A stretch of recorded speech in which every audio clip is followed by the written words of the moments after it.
Hi, దెయ్యాల ప్రపంచంలోకి స్వాగతం. మీరు ఇప్పుడు మన వీడియోని చూస్తున్నట్టయితే ఒక లైక్ చేయండి. అలాగే మన ఛానల్ని సబ్స్క్రైబ్ చేసుకోవడం మర్చిపోవద్దు. మీరు చేసే ఒక లైక్ నాకు ఎంతో సహాయపడుతుంది. సరికొత్త హారర్ స్టోరీతో మళ్ళీ మీ ముందుకు వచ్చాను. నా పేరు అనూష. హైదరాబాద్ టు విజయవాడ వెళ్ళాల్సిన అవసరం వచ్చింది. మా అమ్మమ్మకి ఒంట్లో బాగోలేదని కాల్ వచ్చింది. అందుకే నేను అటు ఇటు చూసి ఒక ఆటో అతన్ని పిలిచాను.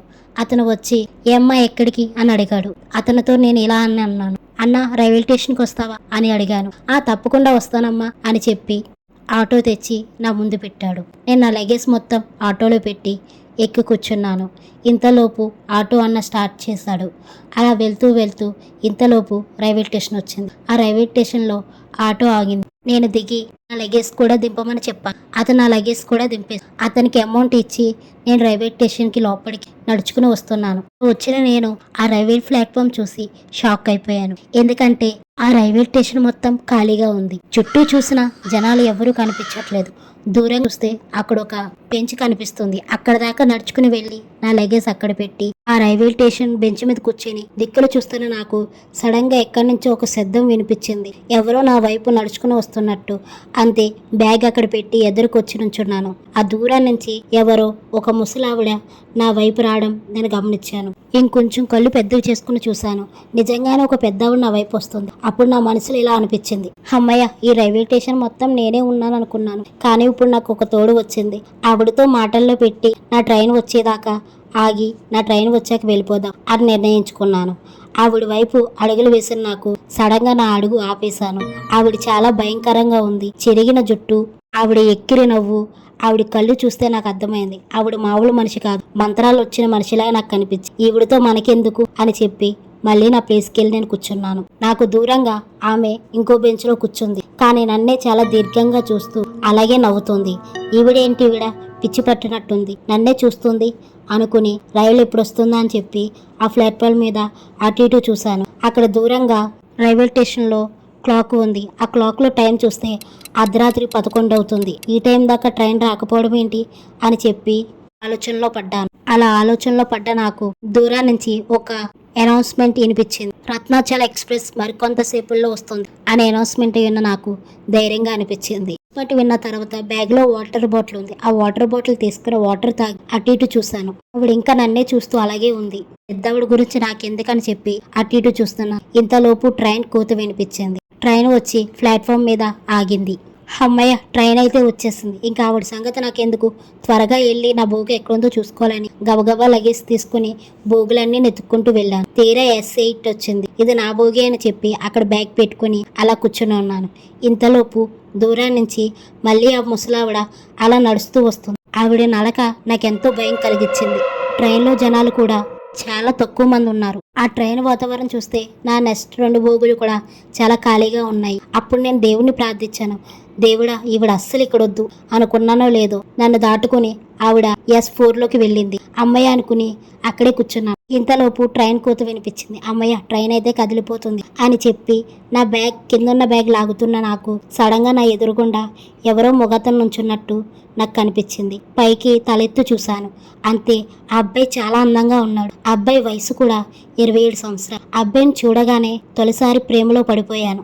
అతను నాతో ఇలా అన్నాడు, హలో, ఎక్స్క్యూజ్ మీ అనగానే నేను అతనికి దారి ఇచ్చాను. తన వాయిస్ కూడా చాలా మధురంగా ఉంది. అతన్నే చూస్తూ ఉండిపోయాను. సడన్ గా అతను నా ఎదురు సీట్లో కూర్చునేసరికి నా ముఖం మీద చిన్నటి చిరునవ్వు వచ్చింది. అతను నన్ను పరిచయం చేసుకోవాలని, హాయ్, నా పేరు విక్రమ్ అని అన్నాడు. నా పేరు అనూష అని కూడా చెప్పాను. మా ఇద్దరి మధ్య మాటలు కొనసాగాయి. అతను నన్ను ఇలా అడిగాడు, ఎక్కడికి వెళ్తున్నారండి అని అడిగాడు. దానికి నేను విజయవాడ వెళ్తున్నాను అని చెప్పాను.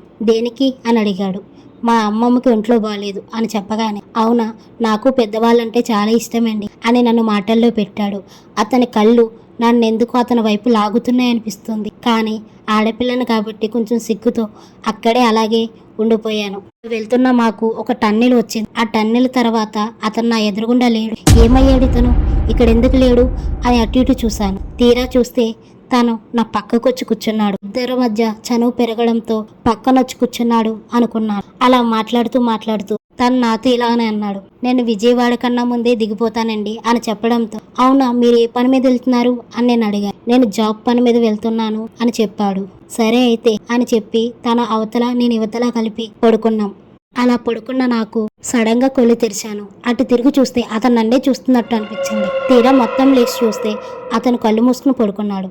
నేనే భ్రమపడి ఉంటాను అని అనుకుని అలా కూర్చున్నాను భోగిలో. అతను సడన్ గా లేచి ఏమైందండి అలా కూర్చున్నారు అని అడిగాడు. అబ్బే ఏం లేదండి, బుక్ చదువుదామని కూర్చున్నాను అని చెప్పాను. ఏంటి మీకు బుక్ చదివే అలవాటు ఉందా అని నన్ను అడిగాడు. ఖచ్చితంగా హర్రర్ స్టోరీస్ చదువుతానండి నేను అని చెప్పి బుక్ పేరు చెప్పి ఆ బుక్ లో సగం పేజీ చదివాను. అతను నాతో ఇలానే అన్నాడు, నాకు కూడా బుక్స్ లో స్టోరీస్ చాలా ఇష్టమండి అని చెప్పాడు. మీరు ఏ బుక్స్ చదివారో చెప్పండి అని నేను అడిగాను. దానికి అతను ఏమీ మాట్లాడలేదు చూస్తూ. అతను నన్ను ఎలా అడిగాడు, మీకు దెయ్యాలంటే ఇష్టమా అంటే దెయ్యాల పుస్తకాలు చదువుతున్నారు కదా అని నాతో అన్నాడు. నేను ఇలాగని చెప్పాను, దెయ్యాలంటూనే లేవు, ఇంకా దెయ్యాలను ఎవరు ఇష్టపడతారు అని నేను అన్నాను. అతను నాతో ఇలా అన్నాడు, లేవని మీకు ఎలా తెలుసు, ఒకవేళ ఉందేమో మీ కళ్ళ ముందే కూర్చుందేమో మీకు తెలియదు కదా అని నొక్కిపెట్టి తను చెప్పడంతో, ఏంటి దెయ్యాలా, ఈ రోజుల్లో అలా ఏమీ లేవు, కానీ అందరూ కల్పించి చెప్తారు, కావాలంటే నేను బల్లగుద్దు మరి చెప్తాను, దెయ్యాలు అసలే లేవు. తను కోప్పడి నా వైపు చూసి నా చెయ్యి గట్టిగా పట్టుకుని దెయ్యాలు లేవా, దెయ్యాలు లేవా, దెయ్యాలు లేవా అని గట్టిగా అరిచాడు. దానికి నేను చాలా భయపడ్డాను. విక్రమ్, విక్రమ్, ఏమైంది విక్రమ్, ఏమైంది, నా చెయ్యి నొప్పిగా ఉంది, నా చెయ్యి వదులు అని చెప్పి అతని నుంచి నా చెయ్యి వదిలించుకోనాకి ట్రై చేస్తున్నాను. అతను ఉన్నట్టుండి తన రూపం మార్చుకోవడం నేను చూశాను. తన కళ్ళు ఎర్రటి కళ్ళు, తన రూపం మొత్తం చాలా విచిత్రంగా ఉంది, చాలా అందహీనంగా ఉన్నాడు. గట్టిగా అరిచిన అరుపుకి నాకెంతో భయం వేసింది. నేను అదే ఫస్ట్ టైం దెయ్యాన్ని అంత దగ్గరగా చూడ, ఏం చేయాలో తెలియక గట్టిగా అరుద్దామంటే నోటి నిండా మాట రావట్లేదు. చేతులు ఎవరో పట్టుకున్నట్టు, నన్ను ఎవరో అలా పైకి లేపుతున్నట్టు నేను గాలిలో లేచిపోతున్నాను. అలా ఉన్నట్టుండి గాలిలో అలా లేస్తూ కాలు కింద కొట్టుమిట్లాడుతున్నాయి. అయినా సరే ఆ దెయ్యం నన్ను వదలట్లేదు. నన్ను ఆ ట్రైన్ కాంచి దెయ్యాలు లేవా, దెయ్యాలు లేవా హా హా హా హా అని నవ్వి నా వైపు చూశాడు. అలా మెడ దగ్గరికి వచ్చి నా రక్తం తాగుదామని తన సూదంటి పళ్ళుతో నా మెడని గుచ్చుదామని దగ్గరికంటూ వచ్చాడు. అలా వచ్చి మెడ దగ్గర కొరుకుతుండగా వెనక నుంచి ఎవరో ఏదో పౌడర్ జల్లగానే అతను కింద పడిపోయాడు. ఆవిడ మంత్రాలు చదువుకుంటూ అతని దగ్గరికి వస్తుంటే అతను గట్టిగా చెవులు పట్టుకుని అరుస్తున్నాడు. నేను ఏదైతే ప్లాట్ఫామ్ మీద ఒక ముసలావుని చూశానో ఆవిడ మా భోగికి వచ్చి, నాకు తెలుసురా ఈ అమ్మాయిని నువ్వు చంపుతావని నాకు తెలుసు అని చెప్పి తన దగ్గర ఉన్న పౌడర్ ఆవిడ మీద చెల్లింది. వెంటనే ఉన్నట్టుండి ఒక నల్ల కలర్లోకి మారిపోయి గాలిలో కలిసిపోయాడు. ముసలావుడు నన్ను, నువ్వు రామ్మా ఇక్కడి నుంచి అర్జెంటుగా వచ్చే అని చెప్పి ఆ భోగి నుంచి నన్ను పక్క భోగికి తీసుకెళ్ళింది.